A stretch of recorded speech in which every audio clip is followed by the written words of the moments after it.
लामाखेड़ा के रेत व्यवसायियों ने कलेक्टर भोपाल को सौंपा ज्ञापन। लामाखेड़ा के रेत व्यवसायियों में थाना प्रभारी लामाखेड़ा के द्वारा की गई कार्रवाई के विरोध में आज कलेक्टर भोपाल को एक ज्ञापन सौंपा गया। रेत व्यवसायियों ने कहा कि व्यक्ति दोनों थाना प्रभारी लामाखेड़ा द्वारा उनके रेत के ट्रकों को जब्त कर लिया गया और अवैध वसूली के लिए दबाव बनाया जा रहा है। ज्ञापन देने वाले रेत व्यवसायियों में संदीप साहू, विपिन शर्मा, राजीव, नरेंद्र, मीना, अंजुम खान, कामता प्रसाद सम्मिलित हुए।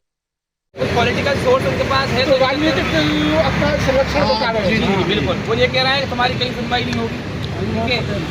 कहीं घूम लो, कोई मंत्री मेरा कुछ नहीं बिगाड़ सकता, कोई कुछ नहीं कर सकता। हमारे चाचा विधायक मतलब उनके कोई रिलेटिव विधायक है।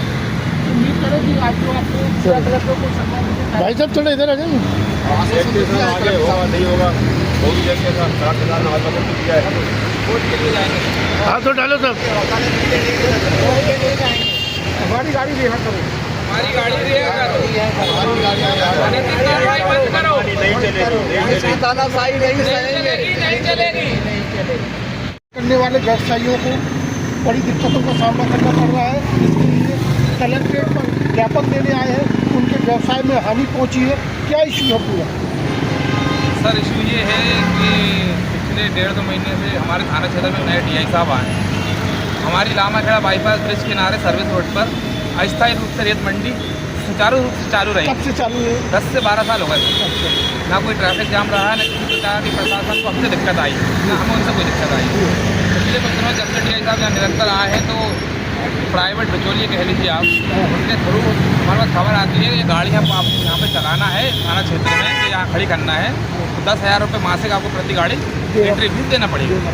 तो हमने साहब उस टाइम तो कुछ ज़्यादा हमने सोचा हम रेत वाले रॉयल्टी से आते हैं, कभी कभार गाड़ी लेट हो जाती है, लीगल काम, तो हमने लिया नहीं। 1 तारीख को अचानक पुलिस बल आया और आते से कहने लगा ये सब गाड़ियाँ थाने लेके चलो, बिना किसी सूचना या नोटिस। थाने ले जाने की बात पर हमने कहा साहब पिछले 3-4 दिनों से बारिश के कारण ये गाड़ी सब लाग खड़ी है, ड्राइवर लोग सब घर पे, हम उनको बुलवा लेते हैं। तो बस इतनी बात के बाद उन्होंने सीधे गाड़ियों की हवा निकालना चालू कर दी अगले टायरों की।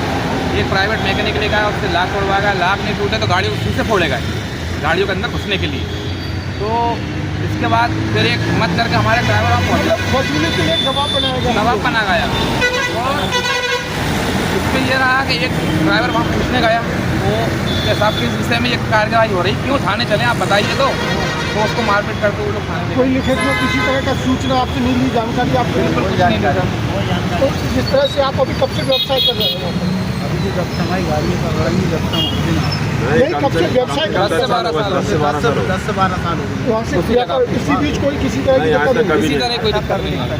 पहली बार ऐसा दिक्कत हुई है? इसमें थाना प्रभारी आया सर, किसी से कोई दिक्कत नहीं हुई। किस बिचौलिए के जरिए ये सब किया जा रहा है? सर वो तो अलग अलग टाइप से अलग कोई भेज देता है कि भैया तुम अभी नहीं दोगे, तुम्हें खड़ा मुश्किल हो जाएगा। हमने वो मजाक में ऐसे नहीं लिया था। काफी सारे दलाल छोड़ रखे हैं लोगों ने। इन लोगों ने दलाल छोड़ रखे हैं, उनके माध्यम से जो है खबर आती है।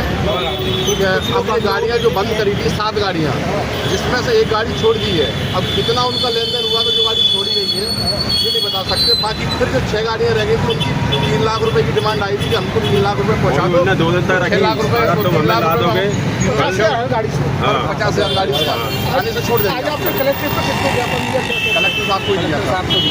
तो कलेक्टर साहब ने क्या कहा? उन्होंने कार्रवाई का आश्वासन दिया, कार्रवाई का आप देखते हैं। उचित कार्रवाई का आश्वासन दिया।